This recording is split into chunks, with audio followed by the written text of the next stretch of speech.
Hola Ángel, ¿cómo están? Un saludo a todos los talentos que nos acompañan en esta moderna y interesante sesión virtual. Es un gusto estar aquí. Pues nos puedes empezar a platicar, pues, esta de las finanzas después del COVID, ¿cómo lo ves tú? Y pues este es tu escenario. Muchas gracias.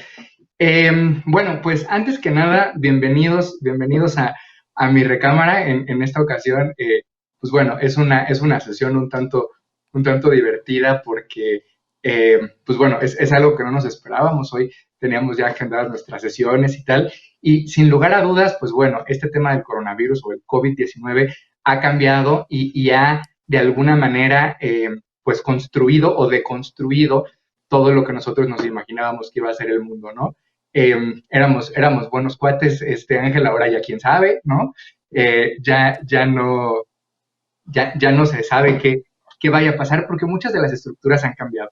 Esta sesión, esta plática de los siguientes 25 minutos, la quiero centrar fundamentalmente en cómo podemos repensar el mundo que veníamos trabajando, ¿no? La quiero dirigir a los emprendedores, pero también la quiero dirigir pues a todas las personas que a lo mejor sin tener tanto conocimiento de un tema eh, pues tan financiero, ¿no? O sea, tengamos que pensar y tengamos que reestructurarnos cómo le vamos a hacer para vivir en el mundo de aquí en adelante. Lo primero que me gustaría empezar a decirles, vamos a utilizar una hojita. No puedo ver tanto si puedo ver o no lo que está escrito en mi hojita, pero yo lo voy a escribir ahí, donde lo primero que me gustaría tratar es una fecha, ¿no? 2008. ¿Qué es lo que iba pasando? ¿Qué es lo que iba sucediendo en 2008? En Estados Unidos, de alguna manera, no era como teníamos que quiere tú que se maneja street con ciertas personas que se equivocan, hacer falta que conocedor de bolsas y de vulnerables, vulnerables,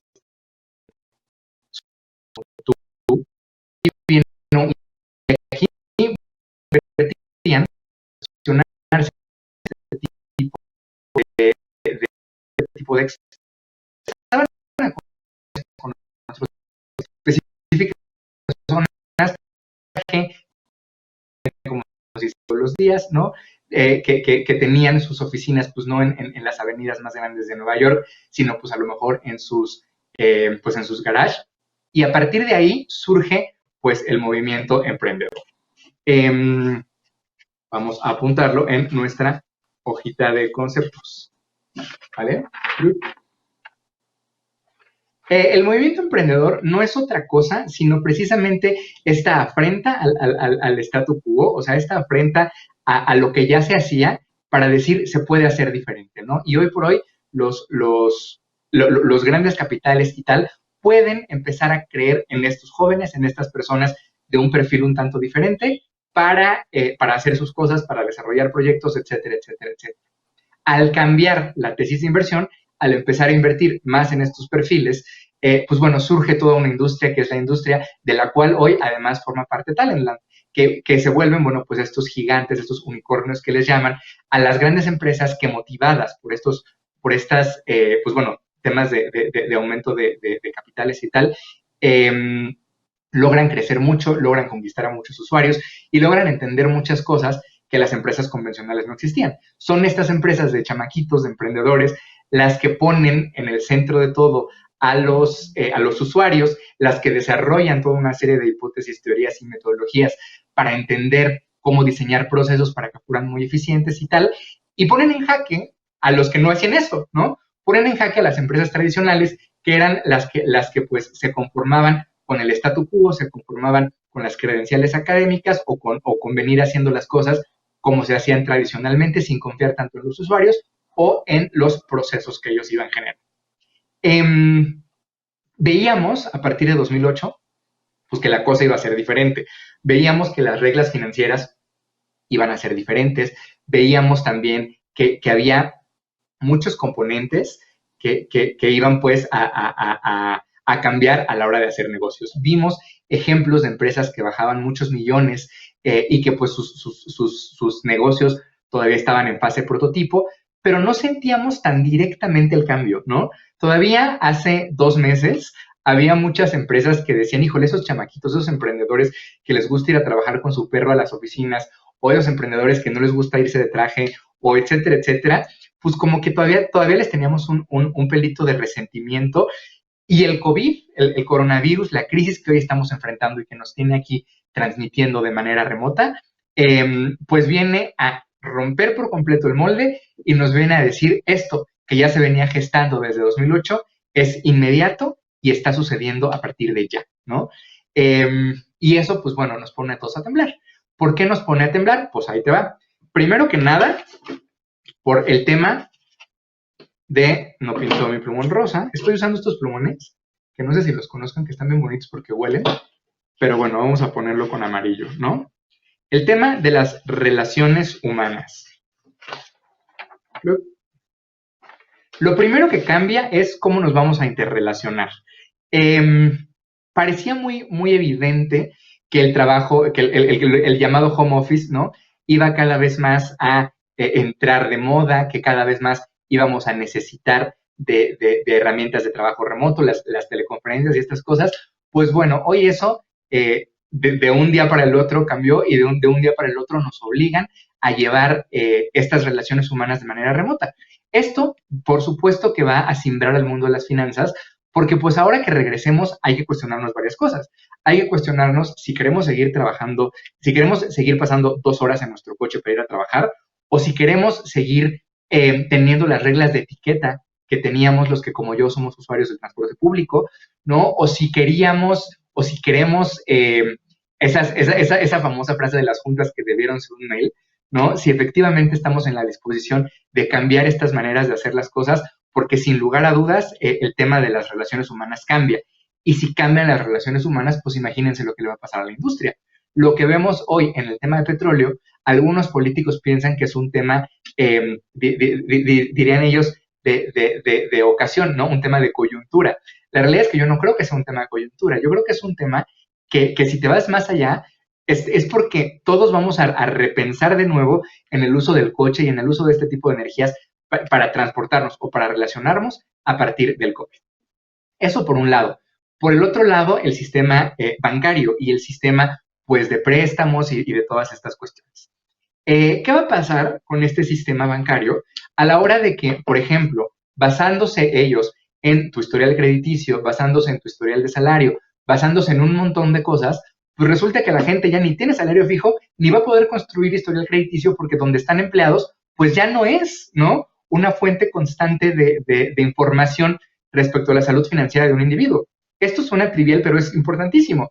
El hecho y la tragedia de que muchas personas se queden sin empleo, en realidad pone el énfasis en otra cosa más importante y que ya se venía gestando desde 2008, que se llama informalidad laboral, ¿no?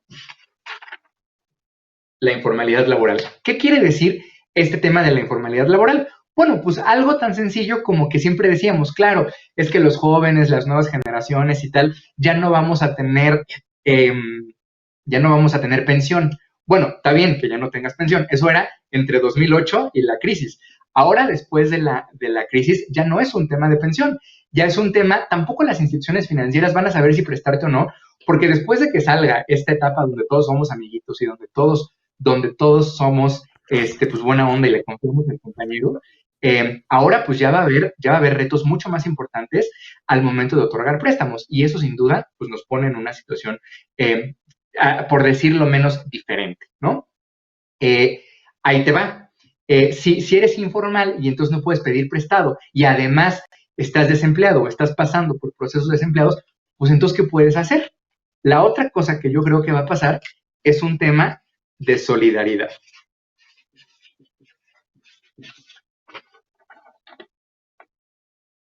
No porque yo me dedique al tema de las finanzas colectivas del crowdfunding de micochinito.com y que obviamente eso en sí mismo traiga aparejado un tema de economía solidaria. Ahora sí, todos nos tenemos que echar la mano forzosamente, ¿de acuerdo? Vamos a tener que pensar en esquemas donde la cooperación, donde el ayudarnos, donde todas estas cuestiones se vuelvan esenciales, se vuelvan el ABC de la literatura y de las finanzas postmodernas.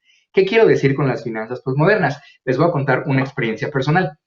Cuando mi equipo y yo empezábamos a desarrollar micochinito.com, como que todo el mundo nos veía feo y todo el mundo nos decía, oye, es que cómo es posible que tú quieras manejar una plataforma altruista en una sociedad como México. Las sociedades como México, como la mexicana, pues son buenas en términos altruistas cuando se trata de ayudar a alguien que tiene un problema de salud o cuando se trata de pues sí, de ayudar a tu familia o que es un terremoto o tal, pero para negocios, eso no va a funcionar, olvídalo, eso ya pasó, eso nada más funciona en la Condesa, ¿no? Y en Zapopan, en Guadalajara. Pues no, resulta que hoy el crowdfunding de recompensas, el crowdfunding no financiero, se va a volver mucho más vigente que antes. Y se va a volver vigente precisamente por eso, porque ahora vas a necesitar una herramienta de finanzas solidarias que te permita, sin lugar a dudas, pues ayudar a los demás, porque pues solo así vamos a salir adelante, entre nosotros, con nuestras familias, etcétera, etcétera. Ojo, mencioné el tema de las finanzas solidarias del crowdfunding, pero también mencioné un tema tecnológico. Ahí te va. La siguiente cosa que tú vas a tener que hacer ahora es en pensar nuevas soluciones.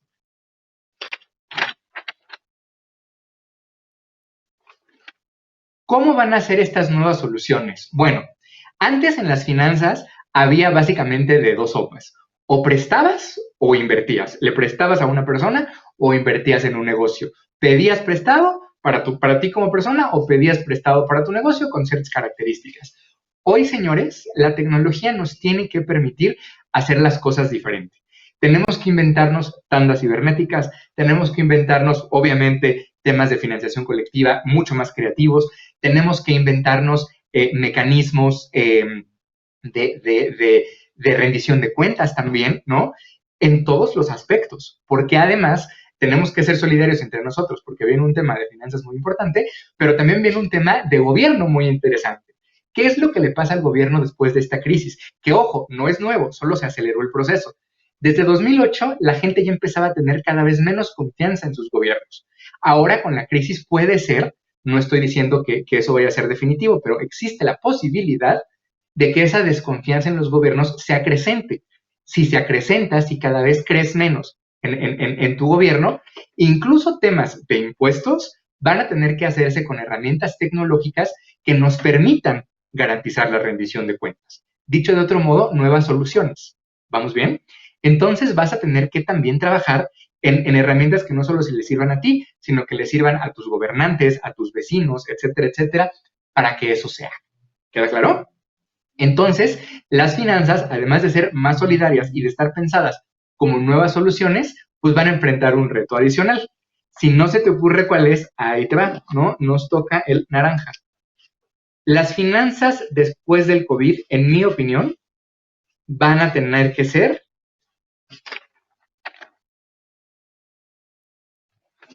internacionales, ¿de acuerdo?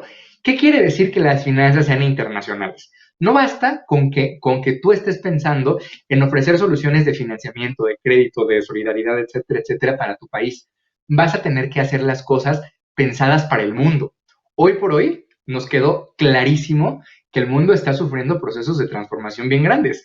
Está sufriendo procesos de transformación que lo hacen a la vez más chiquito y la solución, en este caso, para el tema de los ventiladores y de estas cosas que hoy se está desarrollando en México, mañana le sirve a China, pero lo que se está desarrollando en China mañana le sirve a México.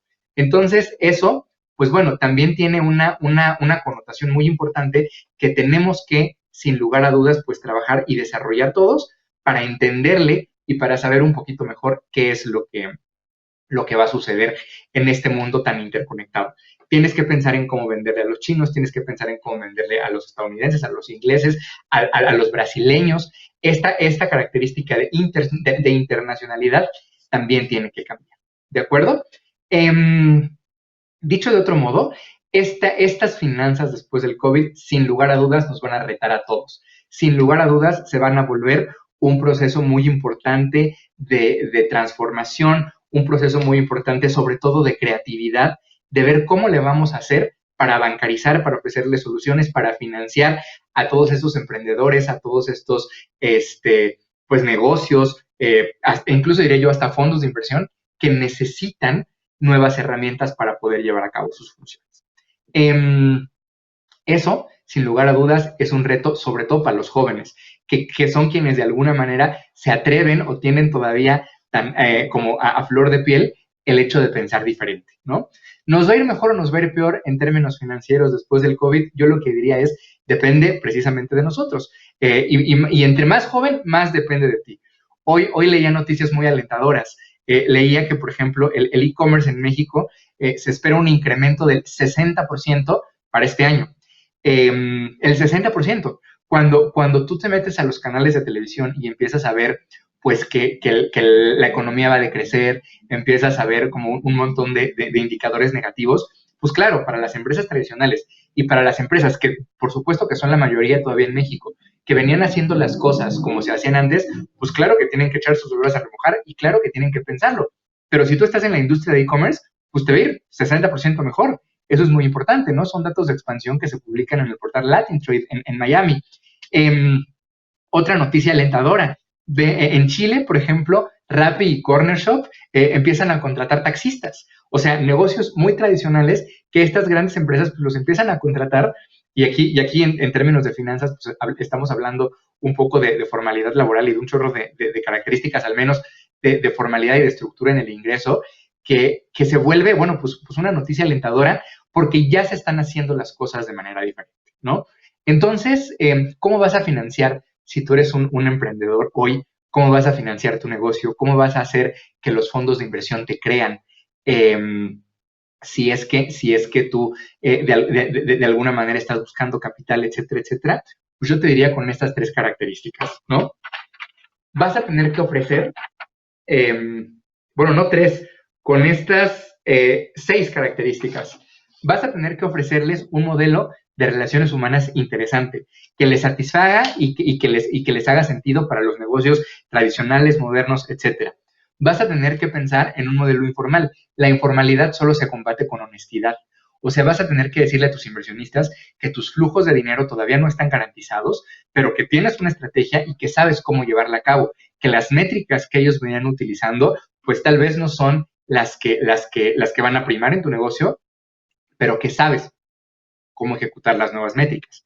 Sin duda alguna, vas a tener que poder poner en tu modelo algo que a partir de 2008, perdón, empezamos a trabajar, pero ahora es una obligación, ¿no? El tema de responsabilidad social, o sea, el tema de solidaridad. Vas a tener que decirle a la gente cómo es que cómo es que beneficias a la comunidad y cómo es que beneficias a todo tu sector haciendo lo que haces. Finalmente, pues vas a tener que ofrecerle una nueva solución y esa nueva solución va a tener que ser internacional.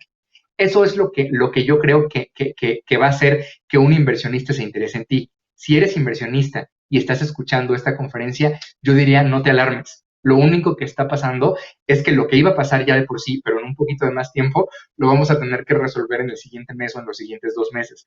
Es, sin lugar a dudas, un mundo de oportunidades, ¿de acuerdo? Si tienes el código, ¿qué consejos prácticos le daría yo a la comunidad de talentos? Si tienes el código y eres un maker buenazo para hacer, pues, máscaras, respiradores, etcétera, etcétera, hazlos. Pero eso ya va a ir de salida. Lo que realmente tienes que estar haciendo, talento, lo que realmente tienen que estar haciendo todas las personas que hoy nos ven en esta sesión virtual, es pensarle cómo van a hacer que sus negocios sufran este proceso de transformación y lo hagan de una manera ordenada y lo hagan de una manera pues organizada y con todos los criterios y con todos los parámetros adecuados para triunfar en el mundo que según yo y según muchos expertos va a tener estas reglas. Si lo haces, te va a ir bien. Y además, seguro te va a ir bien. De que vamos a salir, sin lugar a dudas, vamos a salir. Lo mismo si eres un empresario grandote o si eres el gobierno,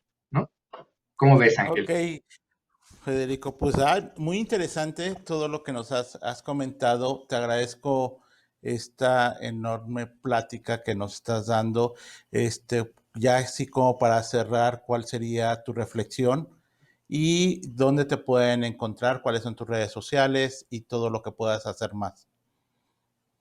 Miren, a mí me encuentran en las redes sociales de micochinito.com, que tanto en Facebook como en Twitter como en Instagram son así, micochinito.com.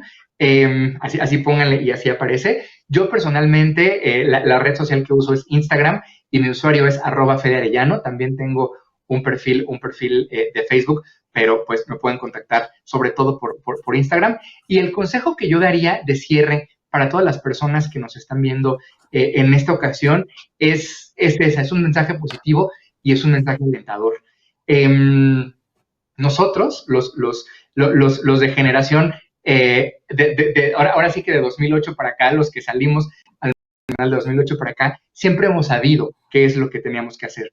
La crisis, cuando más, nos da un espaldarazo y nos dice tenían razón. Había que aprender a trabajar desde casa, había que cuestionar el uso del automóvil, los traslados largos, las empresas que no eran solidarias tenían razón, jóvenes, había que cuestionarlas. Entonces, yo me quedo con ese espaldarazo. Vamos a salir de esta siempre y cuando nos cuidemos y nos lavemos las manos por vida de Dios. Y pues nada, me dio mucho gusto estar aquí conversando con ustedes, Ángel, toda la comunidad Business de Talent Lab. Muchas gracias por la invitación.